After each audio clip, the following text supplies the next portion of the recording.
What's up, guys? Welcome back to the channel. Boozer here. Thanks for stopping by. We're nearing the end of the Donatello fusion here, and Plarium has given us the news about the weekend summon events. So let's go over it here in this video, as well as a quick fusion check-in with you guys. So first, the summon rush is happening here as of recording at 18 hours from now.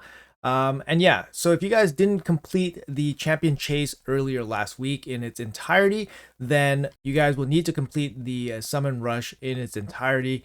So it really depended what you wanted to do or what kind of shards you had at that time when you guys are working on the champion chase. In this case, for the summon rush, this is going to be based fully on the quality of your shard, of course. So having big shards like sacred shards is going to be helpful for getting big points for the summon rush. Hopefully you don't need to go for the full 15 fragments that are available in the summon rush and only need to get the 5. But anyways, Plarium has given us the events for tomorrow's summon rush. So let's take a look at them right here. So it's going to be a progressive event. Unfortunately, no 2x primals. I was hoping it was going to be some kind of primal boosted event. We haven't had one in a long time. I think almost 3 months now. But anyways, we just have a standard progressive event here. Let's take a look at the champions that we're looking at here. We got Bells the Reckoner, Artak, Alsgore Crimson Horn, Greyco's Turndrake, Korgar Death Bell as the non-voids. And for the void champions, you know, obviously there's gonna be a lot of hype for this guy, Mr. Shredder, Coronar, and Emic Trunkheart. Emic Trunkheart is a very solid epic, by the way. If you guys got him, he's useful in many areas, but obviously the highlight champion here is going to be the Shredder. Now I'm going to make a playtest video on the Shredder here because I'm really interested to see how well he performs. From everything I've heard about him, he is awful as a damage dealer. So I'm really surprised because his multipliers look really good. So I'm looking forward to getting my hands on Shredder on the test server and then playing him out. As for the non-void champions here, we have some pretty good champions. All of them are good on their own. Let's take a quick peek at each one of them. First, we got Bells the Reckoner here. He was a guaranteed champion from a deck of fate, I believe last Christmas. Yes, here he is. I did go for him. He's a solid champ. He's supposed to be a damage dealer, but he's not. He's got an A1 decreased defense. He's got an A2 here. Single target steal, but it also repeats the attack to all enemies if the initial target has leech. So it's basically an AoE steal ability. And then his A3, he can place leech himself, which is amazing. So he can place block buffs and leech. And then he has a big turn meter fill here. His passive boosts his damage, but honestly, he doesn't put out any damage. Well, at least nothing significant. So he's a good debuffer for the block buffs and leech. But otherwise, just play him as a support champion. After that, we have Artak. Artak is probably the best non-void champion here. I would say maybe most impactful. He's still insanely good for Ice Golem hard. He's got the AoE HP burn. He's got the AoE activation with decreased attack, and he's got the AoE A1. Increased duration of his HP burns. Passive that increases his damage stats, but you're not going to build him to be a nuker in that way, but you're just going to make him land his HP burn consistently, make him super fast, obviously make him heal himself up. Still one of the best free champions of all time at one point. Up next, we have Alsgore Crimson Horn. He was, I believe, a guaranteed champion from Ancient Shards a couple years ago. I think 180 Ancient Shards. He's a good champ. He has a pairing bonus with Jetney. Jetney is basically like a Spirit Affinity War Maiden kind of. But the big thing about Alsgore here is that he has a 4-turn AoE block damage buff for your whole team. So you can build him in like Clan Boss. You can build him for Iron Twins. You can build him for a lot of areas. He's really good for like faction wars and stuff like that. Obviously, block damage is really strong. So he will be up for grabs as well. Then we also have Greyco's Turndrake, another guarantee champion. Recent one, actually. He was, again, a part of I believe, a deck of fate as well. And he's right here. He's got an AoE, decreased defense, and block buffs. Really nice one. And then he's got an A1 heal. And then he has the increased defense with block damage for 1 turn on 3-turn cooldown. Nice passive here to boost damage as well. Very solid champion. Obviously, AoE decreased defense on a 3-turn cooldown with block buffs is very good. Yeah, he's a great champ. Good, and just was a guarantee recently. So actually, if you look down this list, we have a couple of past guarantee champions. Like we got Bells, Alsgore, Greyco's.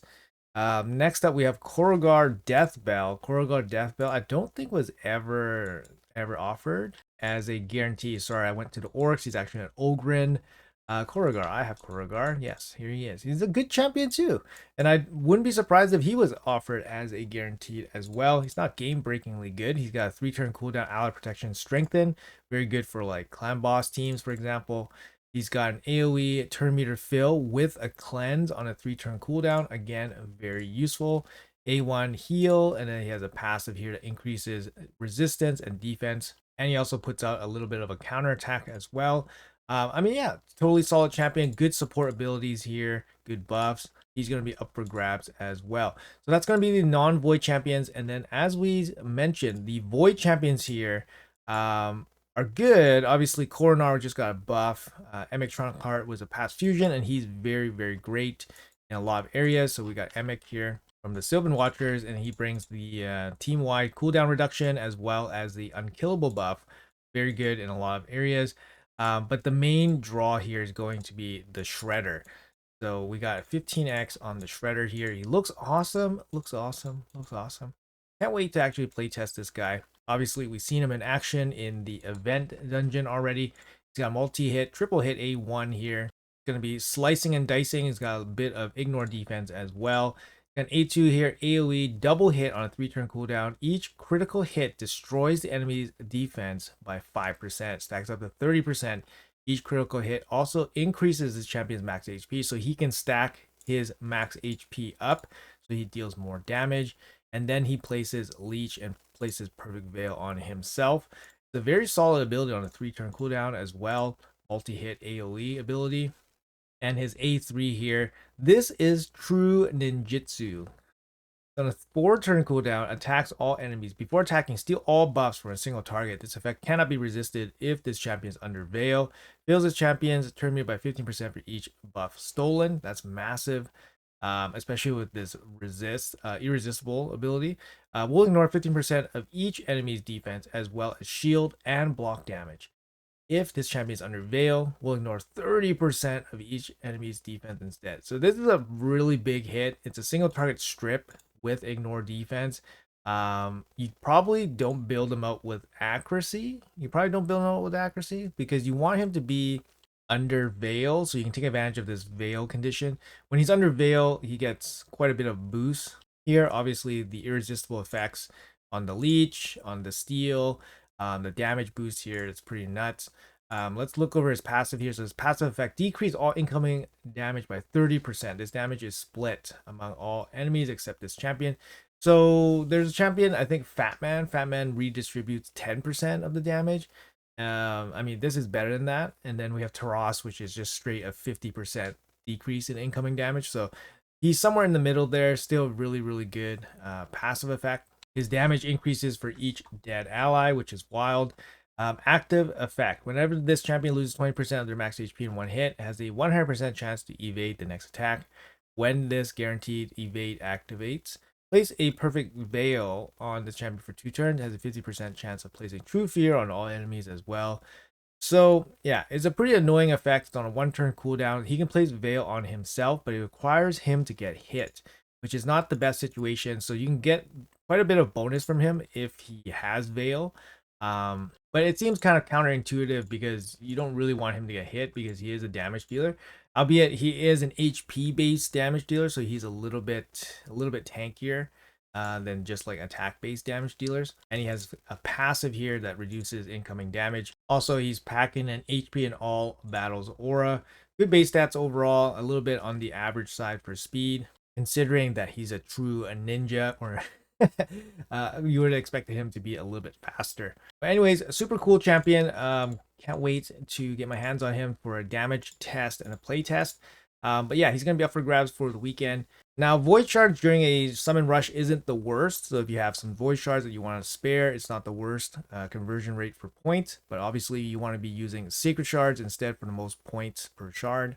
As for the epics, we do have a couple decent epics here, especially if you're looking for the Makage pieces, as well as Maneater. Maneater is going to be available as well. So if you guys randomly pick one up and you guys haven't done Ultra Nightmare Clan Boss yet, then there you go. You got an Ultra Nightmare possible team champion right there with the Maneater. Quickly taking a look at the fusion calendar here. So we got the Donatello fusion. We are entering the last weekend of the event. So you can kind of see here. We have Fire Night going on with the champion training. Not the best situation, so you probably have to do the Fire Night and then separately do the champion training. We will have dungeon divers starting tomorrow, so make sure you guys save all your energy for the dungeon diver. Maybe you guys won your CVC, for example. You guys can put your energy into the dungeon diver there. After that, we have a spider tournament that's going to catch the last day of the dungeon diver, so you can kind of fit in a little bit of spider as well for some extra value into the dungeon diver. And that's going to be it. There's not going to be too many events coming up. Of course, we have the classic arena and last gear enhancement as well. I wouldn't be surprised if they added, if they pushed the requirement for the gear enhancement further in the future, because obviously they alleviate a huge silver sink with the gear removal cost, but I think they're going to look for ways to try to get that silver out of us in other ways. So I wouldn't be surprised if they push the threshold for that in the future. So, take this opportunity to save up silver, not slack off with getting silver. So anyways, let me know what you guys are doing for the fusion. Are you guys on track? Currently, I have 60 fragments, which is on track. It allows me to skip the top 10 of the summon rush. I only need 5 fragments from the summon rush.